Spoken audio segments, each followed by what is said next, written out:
साथियों नमस्कार, मैं हरिश्चंद्र बर्णवाल इस वीडियो में आप सभी का स्वागत करता हूं। दोस्तों, कपिल सिब्बल पहली बार बुरी तरह से फंसे हुए नजर आ रहे हैं।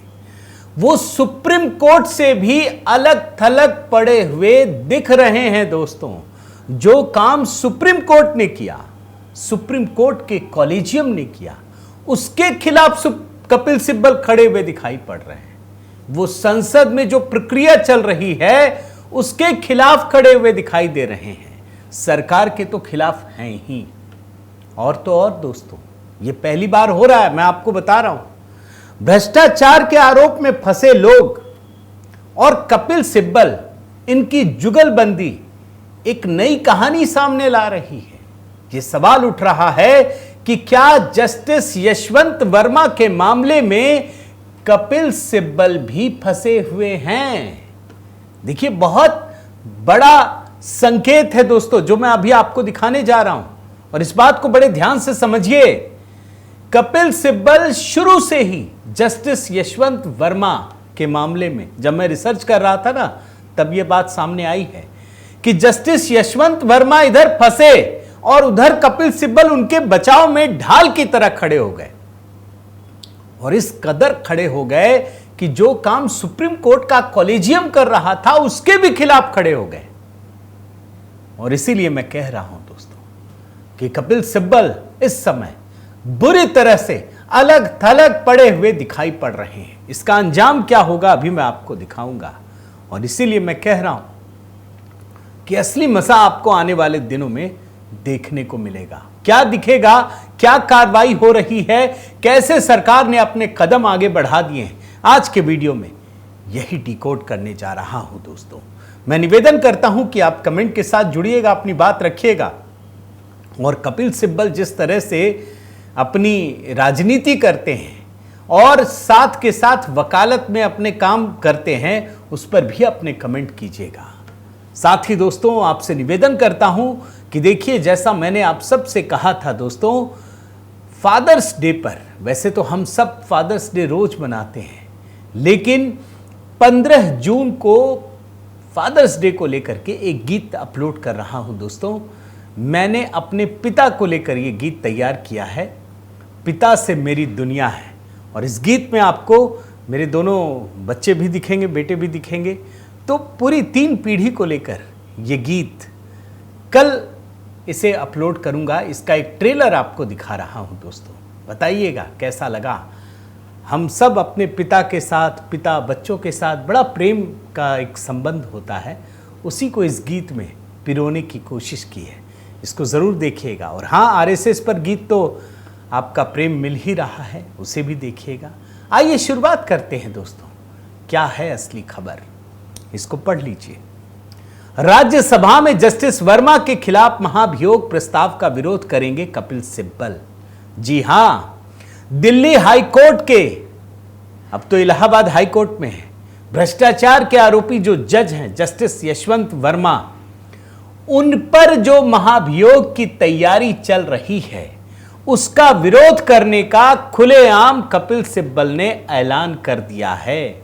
और सिब्बल ने क्या कहा कि सुप्रीम कोर्ट की इन हाउस रिपोर्ट के आधार पर जिस तरीके से महाभियोग लाना चाहते हैं वो ठीक नहीं है। वो वकीलों से सलाह भी कर रहे हैं। कपिल सिब्बल बता रहे हैं कि उन्होंने वकीलों से सलाह करना शुरू कर दिया है।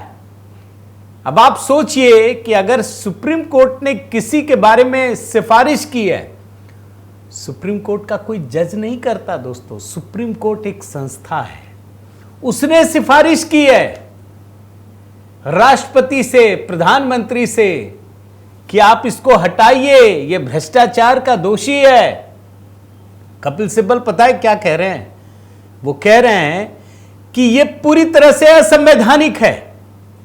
और आगे देखिए, उन्होंने कहा कि अगर ऐसा होता है तो इससे न्यायपालिका की आजादी को बहुत बड़ा खतरा है। कमाल का तर्क है, आप सुनते जाइए। सिर्फ इन हाउस रिपोर्ट के आधार पर किसी जज को पद से नहीं हटाया जा सकता। सरकार न्यायाधीश जांच अधिनियम की अनदेखी करना चाहती है और न्यायपालिका को कंट्रोल करने की कोशिश कर रही है। अब एक बात बताइए दोस्तों कि अगर क्या कपिल सिब्बल सुप्रीम कोर्ट से भी ज्यादा जानकार हैं? आप सोचिए कि सुप्रीम कोर्ट अगर कोई काम कर रहा है तो ये यही कह रहे हैं ना कि सुप्रीम कोर्ट से ज्यादा बड़े ज्ञानी है ये, ज्यादा। अरे तर्क किसके सामने रखते हैं भाई? आप सुप्रीम कोर्ट के ही सामने रखते हैं ना, और सुप्रीम कोर्ट तो फैसला सुनाता है। और ये कह रहे हैं कि ये जो इन हाउस रिपोर्ट है कूड़ेदान में फेंक दीजिए। वैसे तो हम भी नहीं मानते, लेकिन जब सिस्टम ही इसी से चल रहा है, कभी आपने विरोध किया कि क्यों ये सब हो रहा है? आप तो सुप्रीम कोर्ट की वाहवाही करते हैं जब आपका काम बन जाता है। यहां कौन सा संबंध डेवलप हो गया है? आप समझिए, सरकार न्यायाधीश जांच अधिनियम की अनदेखी करना चाहती है और न्यायपालिका को कंट्रोल करने की कोशिश कर रही है। और कपिल सिब्बल जस्टिस यशवंत वर्मा को बचाने के लिए क्या तर्क देते हैं, यह भी जानना जरूरी है। और कैसे अलग थलग पड़ रहे हैं वो भी बताता हूं। वो इसकी तुलना जस्टिस शेखर यादव से करते हैं और कहते हैं कपिल सिब्बल कि जस्टिस शेखर यादव के मामले को लेकर कहा कि पूरी घटना में भेदभाव की बू आती है, क्योंकि एक और तो राज्यसभा के महासचिव ने भारत के चीफ जस्टिस को चिट्ठी लिखकर कहा कि वे शेखर यादव के खिलाफ इन हाउस जांच ना करें क्योंकि उनके खिलाफ राज्यसभा में एक याचिका लंबित है, जबकि जस्टिस यशवंत वर्मा के मामले में ऐसा नहीं किया गया।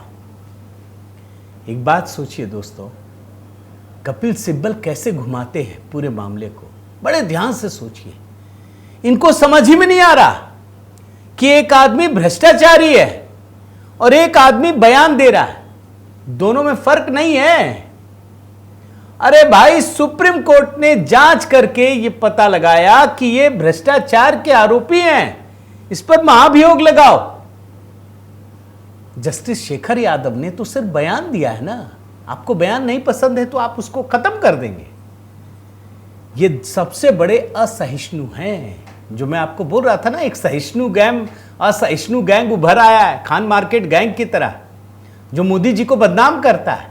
वो करता धरता यही लोग हैं। ये कह दे तो सब सही, लेकिन अगर कोई इनके खिलाफ कुछ कह दे तो उसको खत्म कर दो। बॉम्बे में एक मुस्लिम लड़की अगर पाकिस्तान जिंदाबाद या इस तरह की बात करे तो उसकी अभिव्यक्ति की आजादी, लेकिन अगर कोई बंगाल में लड़की कह दे तो उसको सीधे जेल में ठूस दो। यही है ना, ये है कपिल सिब्बल जी का फर्क दोस्तों। ये कैसे फर्क करते हैं कि जिसने बयान दिया उसको भी महाभियोग लगाओ, तब तो फिर बचेगा कौन?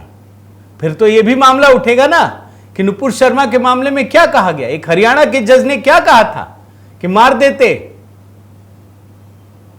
और कपिल सिब्बल दोस्तों खुलेआम, मैं आपको बता रहा हूं खुलेआम, वो कह रहे हैं कि अगर जस्टिस वर्मा को हटाया गया तो यह असंवैधानिक होगा, हम इसका विरोध करेंगे, हम सरकार को चेतावनी देते हैं कि ऐसा कोई भी कदम असंवैधानिक होगा।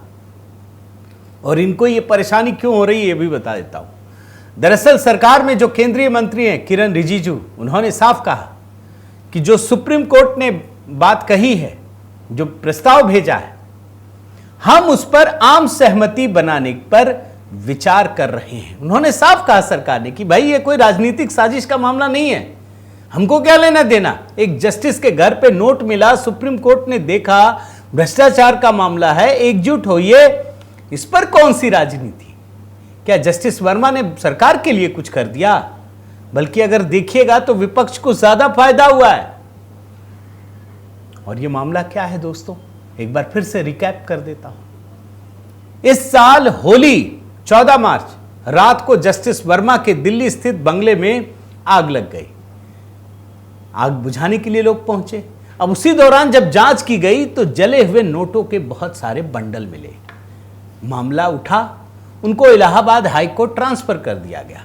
फिर बवाल उठा। सुप्रीम कोर्ट ने 22 मार्च को एक 3 सदस्यीय जांच कमेटी का गठन किया।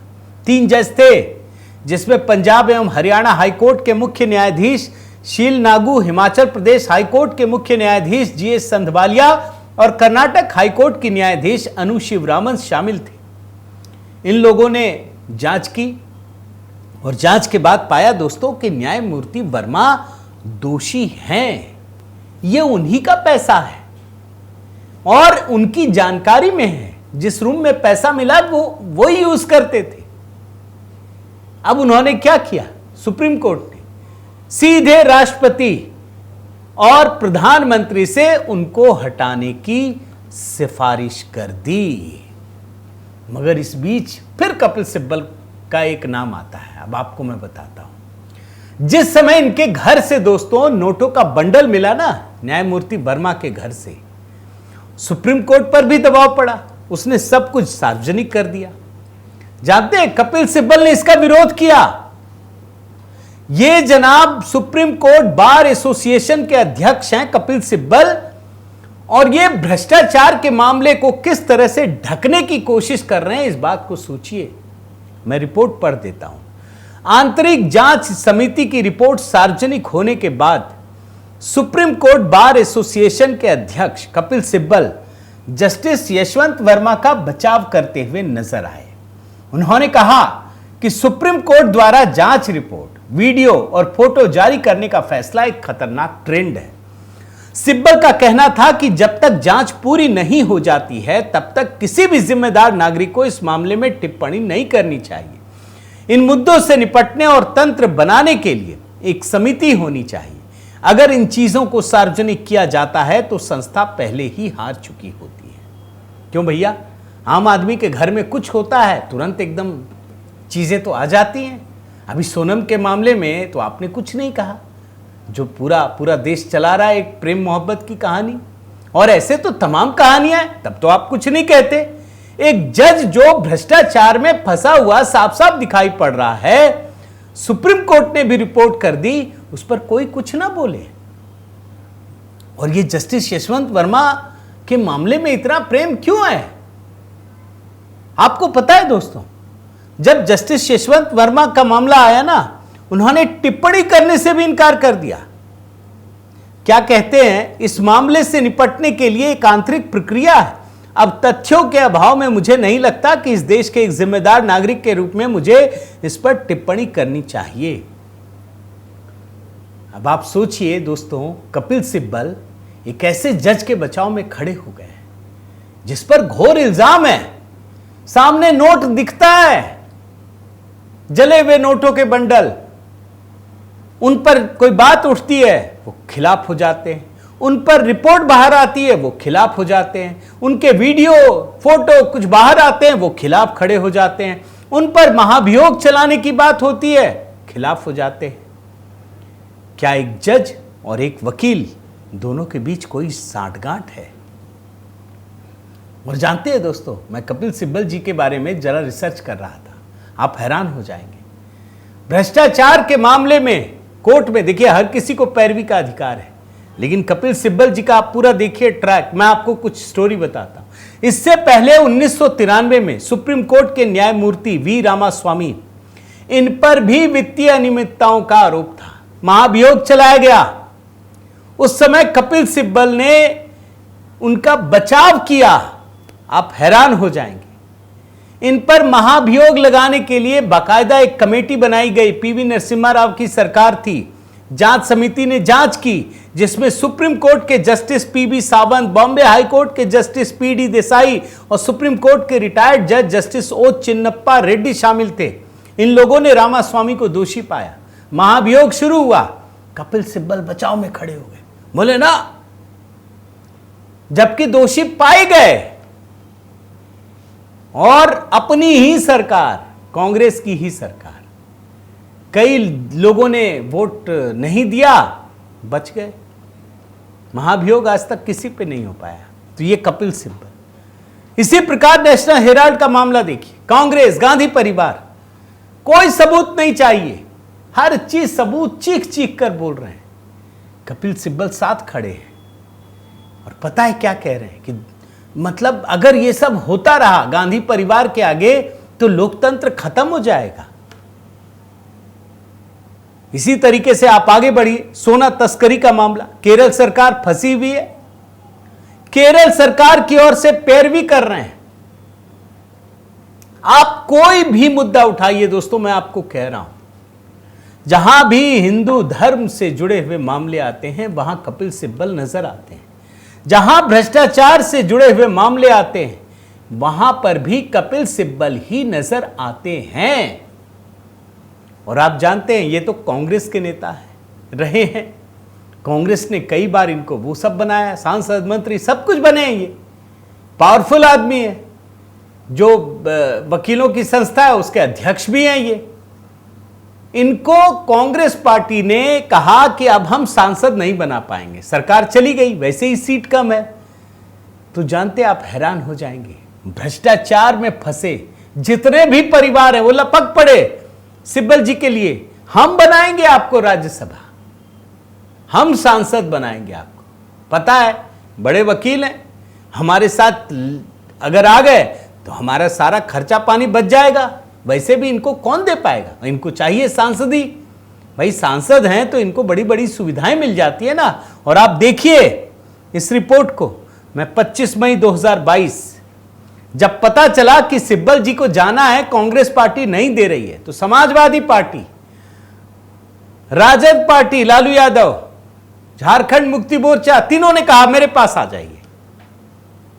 अब आप जानते हैं ना, समाजवादी पार्टी भाई आजम खान से लेकर के तमाम बड़े चेहरे फंसे हुए हैं। और आजम खान को सुप्रीम कोर्ट से अंतरिम जमानत दिलाने में कपिल सिब्बल ने महत्वपूर्ण भूमिका निभाई, ये आप जानते हैं ना।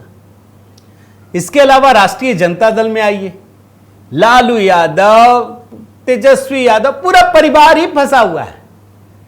उनको इतना बड़ा वकील मिल जाएगा सांसद के रूप में। आप चले आइए झारखंड मुक्ति मोर्चा, यहां जमीन घोटाला, माइंस लीज घोटाला, तमाम चीजें, और सोरेन की पैरवी यही कर रहे हैं। लेकिन कपिल सिब्बल ने समाजवादी पार्टी को चुना, उसी से सांसद बने। तो ये कपिल सिब्बल का एक चेहरा है दोस्तों। कपिल सिब्बल को लपकने के लिए सब ये परिवारवादी पार्टियां जो भ्रष्टाचार में फंसी हुई हैं एकदम तैयार हैं, आ जाइए सांसद हम बनाएंगे। लेकिन मैं मानता हूं दोस्तों कि जस्टिस यशवंत वर्मा का जो मामला है, ये तो सरकार ने वैसे भी नहीं शुरू किया, ये तो सुप्रीम कोर्ट ने ही जांच की, सुप्रीम कोर्ट ने ही देखा। सुप्रीम कोर्ट ने वो सब अधिकार ले लिए। आप जानिए कि सुप्रीम कोर्ट ने खुद से ही एक नया अधिकार अपने लिए क्रिएट कर लिया है कि हाई कोर्ट सुप्रीम कोर्ट के किसी भी जज के खिलाफ एफआईआर नहीं हो सकती जब तक सीजेआई परमिशन ना दे। ये कानून संविधान में नहीं लिखा है। जैसे संविधान में लिखा है ना कि राष्ट्रपति राज्यपाल के लिए आप कुछ एफआईआर नहीं हो सकता, ये तो सुप्रीम कोर्ट ने बनाया है।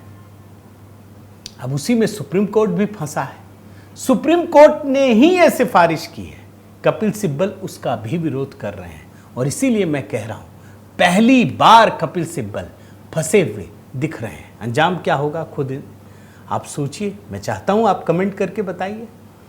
और दोस्तों आपसे निवेदन है कि अगर आपने इस चैनल को सब्सक्राइब नहीं किया है तो ज़रूर कीजिए, लाइक कीजिए, बेल आइकन दबाइए। और हाँ, एचबी मेलोडी दोस्तों कल फादर्स डे को लेकर के एक नया गीत, जिसे मैंने अपने बच्चों के साथ ही शूट किया है, मैंने गीत लिखा है, गुनगुनाया है दोस्तों। बताइएगा कैसा लगा। और एचबी मेलोडी पर आप अभी से उसको कर लीजिए नोटिफिकेशन ऑन। और साथ ही आरएसएस के गीत अगर नहीं सुना है तो ज़रूर सुनिएगा दोस्तों। बहुत बहुत धन्यवाद। जय सिया राम।